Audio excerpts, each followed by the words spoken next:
Hi hello అందరికీ నమస్కారం. Welcome to our channel. నేను ఆదిత్య. ఏపీలో వైఎస్ఆర్సీపీకి సంబంధించినటువంటి ఒక అంశం అయితే మరోసారి తెర మీదకి వచ్చింది.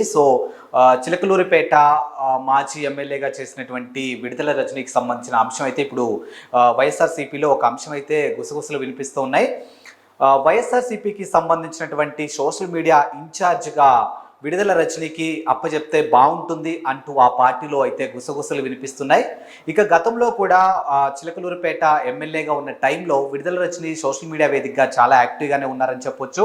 ఇక కరోనా లాంటి విపత్తు సమయంలో కూడా విడుదల రజనీ ఒక విధంగా చెప్పాలి అని అంటే ఆమె చేసినటువంటి సోషల్ సర్వీస్ కావచ్చు, లేకపోతే ఆమె చేస్తున్నటువంటి నియోజకవర్గంలో ఆమె పర్యటిస్తున్నటువంటి సందర్భాలు కావచ్చు, ఇలా ప్రతి ఒక్క అంశాన్ని కూడా సోషల్ మీడియా వేదికగా పోస్ట్ చేస్తూ ఒక రకంగా చెప్పాలి అంటే వైఎస్ఆర్సీపీలో కొంతమంది నేతలు సోషల్ మీడియా వేదికగా చాలా యాక్టివ్గా ఉన్నారు. అందులో విడుదల రజనీ ఒక్కరని చాలా స్పష్టంగా తెలియజేయచ్చు.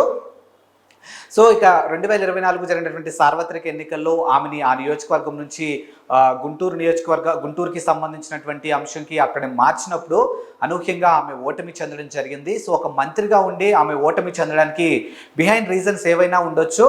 బట్ ప్రజెంట్ అయితే వైఎస్ఆర్సీపీకి సంబంధించినటువంటి సోషల్ మీడియా ఇన్ఛార్జ్ బాధ్యతలు విడుదల రజనీకి అప్పచెప్తే బాగుంటుంది అంటూ ఆ వైఎస్ఆర్సీపీకి సంబంధించినటువంటి కొంతమంది నేతలు మాట్లాడుకుంటున్నటువంటి అంశం. ఇక గతంలో కూడా వైఎస్ఆర్సీపీకి సంబంధించి అంటే గత 5 ఏళ్లలో వైఎస్ఆర్సీపీ అధికారంలో ఉన్నప్పుడు సజ్జల రామకృష్ణారెడ్డి అలాగే సజ్జల భార్గవ రెడ్డి కూడా సోషల్ మీడియాని కంప్లీట్గా వాళ్ళే చూసుకున్నారు, దానికి సంబంధించినటువంటి అంశాలన్నీ. మరి వాళ్ళు చూసుకున్న టైంలో సోషల్ మీడియా ఏ విధంగా అయితే వైఎస్ఆర్సీపీని జనాల్లోకి ఏ విధంగా అయితే తీసుకెళ్ళాలి అనుకున్నారో దానికి కంప్లీట్గా ఆపోజిట్గా వెళ్ళినట్టయితే ఆ పార్టీలో ఉన్నటువంటి కొంతమంది నేతలు మాట్లాడుకుంటూ ఉన్నారు. ఎందుకంటే వైఎస్ఆర్సీపీలో ఉన్నటువంటి మొత్తం నేతలు కాకపోయినా కొంతమంది నేతలు అంటే ఆ టైంలో వైఎస్ఆర్సీపీ అధికారంలో ఉన్న టైంలో ప్రజాప్రతినిధులుగా ఉన్నటువంటి కొంతమంది అంటే ఫర్ ఎగ్జాంపుల్ చూసుకుంటే కొడాలి నాని కానీ, వల్లభనేని వంశీ కానీ, ఆర్కే రోజా కానీ, ఇలా కొంతమంది అప్పుడు ప్రత్యర్థులుగా ఉన్నటువంటి చంద్రబాబు నాయుడు గారిని కానీ లేకపోతే పవన్ కళ్యాణ్ గారిని కూడా ఇష్టానురీతిగా వ్యక్తిగతంగా విమర్శలు చేస్తూ వచ్చారు సోషల్ మీడియా వేదికగా. ఆ ఇంపాక్ట్ అనేది వైఎస్ఆర్సీపీ మీద పడిందంటూ కొంతమంది నేతలు అయితే మాట్లాడుకుంటూ ఉన్నారు.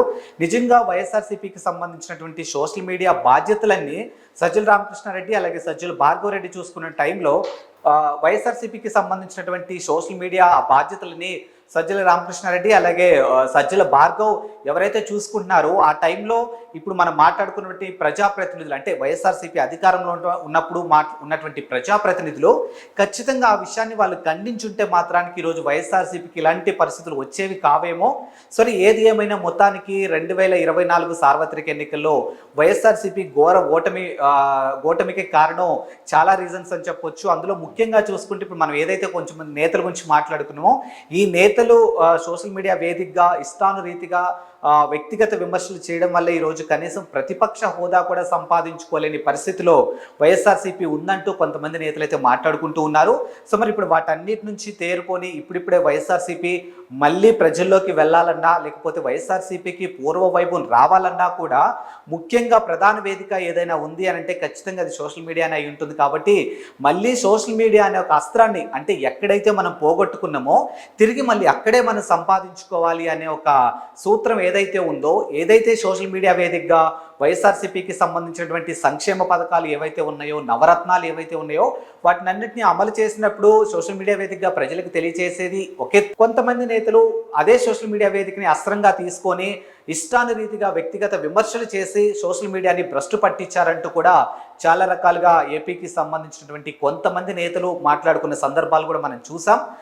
ఇప్పుడైతే మళ్ళీ సోషల్ మీడియా వేదికని అస్త్రంగా చేసుకొని వైఎస్ఆర్సీపీకి పూర్వ వైభవం తేవాలి అని అంటే ఖచ్చితంగా సోషల్ మీడియాలో యాక్టివ్గా ఉండాలి. అండ్ సోషల్ మీడియాని రైట్ వేలో కరెక్ట్ వేలో ఉపయోగించుకుంటే వైఎస్ఆర్సీపీ 2029 ఎలక్షన్స్లో మళ్ళీ పూర్వ వైభవం వచ్చే అవకాశాలు ఉంటాయి. కాబట్టి ఈసారి వైఎస్ఆర్సీపీకి సంబంధించిన ప్రతి అంశాన్ని కూడా సోషల్ మీడియా వేదికగా ప్రజలకి నేరుగా తెలియచేయాలి అని అంటే మాత్రం ఖచ్చితంగా ఒక రైట్ పర్సన్ కావాలి. అలాంటి రైట్ పర్సనే విడుదల రజనీ అంటూ ఆ పార్టీకి సంబంధించినటువంటి కొంతమంది నేతలైతే మాట్లాడుకుంటూ ఉన్నారు. మరి ఈ అంశాన్ని జగన్మోహన్ రెడ్డి గారు ఏ విధంగా తీసుకుంటారు అనే అంశం అయితే ఇంకా తెర మీదకైతే రాలేదు. మరి మొత్తానికైతే గతంలో ఎవరైతే వైఎస్ఆర్సీపీకి సంబంధించినటువంటి సోషల్ మీడియా ఇన్ఛార్జీలు సజ్జల రామకృష్ణారెడ్డి కానీ లేకపోతే సజ్జల భార్గవ్ కానీ ఇలా ఎవరైతే ఉన్నారో ఆ పదవులకి వాళ్ళు అనర్హులు అంటూ వైఎస్ఆర్సీపీకి సంబంధించినటువంటి నేతలే ఇప్పుడు కొంతమంది విమర్శలు గుప్పిస్తూ ఉన్నారు. మనం గతంలో కూడా చూసుకున్నాము, జగన్మోహన్ రెడ్డిని ఎప్పుడు కూడా సజ్జల రామకృష్ణారెడ్డి అంటిపెట్టుకొని ఉంటాడు తప్పితే ఏ రోజు కూడా జగన్మోహన్ రెడ్డిని ప్రజాప్రతినిధులు కానీ, లేకపోతే కార్యకర్తలు కానీ, లేకపోతే పార్టీ నాయకులు కానీ, సామాన్యులు కానీ ఎవరు కూడా కలిసే ప్రయత్నం చేద్దామన్నా కూడా ఫస్ట్ నా వరకు రండి, ఆ తర్వాత జగన్మోహన్ రెడ్డి గారి దగ్గరికి వెళ్ళాలా వద్దా అని ఆలోచించే ఒక ఇది మొత్తం సజ్జలే తీసుకున్నారు. కాబట్టి ఈరోజు వైఎస్ఆర్సీపీ ఓటమికి ప్రధాన కారణం సజ్జలంటూ ఆ పార్టీకి సంబంధించినటువంటి నేతలు చాలా రకాలుగా మాట్లాడుకున్నారు. సో మరి ఏది ఏమైనప్పటికీ కూడా మొత్తానికి వైఎస్ఆర్సీపీకి పూర్వవైభవం రావాలన్నా కానీ, లేకపోతే వైఎస్ఆర్సీపీ ప్రజలకి నేరుగా అందుబాటులో ఉండాలి, లేకపోతే పార్టీ యొక్క విధి విధానాలు కానీ ఇప్పుడు ప్రతిపక్ష హోదాలో లేనప్పటికీ కూడా ప్రజల యొక్క కష్టాలను తెలుసుకొని ఆ కష్టాలని తీర్చే క్రమం ఏదైనా ఉంది అని అంటే ఇప్పుడు ప్రతిపక్ష హోదా లేదు. కాబట్టి ఖచ్చితంగా వాళ్ళు సోషల్ మీడియా వేదికని చేసుకొని ప్రజలకి దగ్గర అయ్యే ప్రయత్నాలు అయితే చేయబోతున్నారు. సో మరి ఆ ప్రయత్నంలో భాగంగా ఖచ్చితంగా రైట్ పర్సన్ని తీసుకోవాలి. కాబట్టి విడుదల రజని అయితే కరెక్ట్ అన్నట్టు మాట్లాడుతున్నారు. మనం గతంలో కూడా చూసుకున్నాము, కేతిరెడ్డి రామరెడ్డి ఆయన కూడా గుడ్ మార్నింగ్ అంటూ ఒక కార్యక్రమం నిర్వహించారు.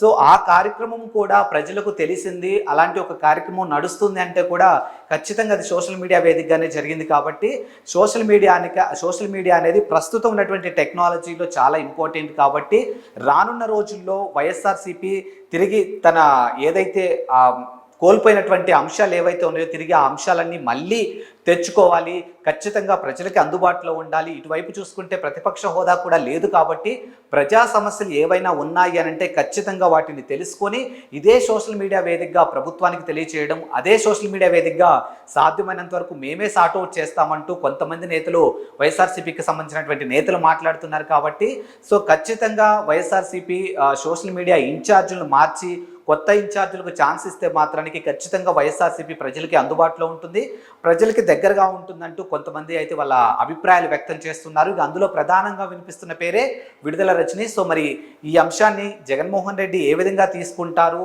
మరి మనం అనుకున్నట్టే ఈ పాత వాళ్ళు ఎవరైతే ఉన్నారో సోషల్ మీడియా ఇన్ఛార్జీలు వాళ్ళని మార్చి వాళ్ళ కొత్త ప్లేస్లో ఇప్పుడు విడుదల రజనిని పెడతారా లేదా అనేది మనం అందరం చూడాల్సిన అంశం అనమాట. సో మరి మరో టాపిక్తో మళ్ళీ కలుద్దాం. అంతవరకు సెలవు, నమస్కారం.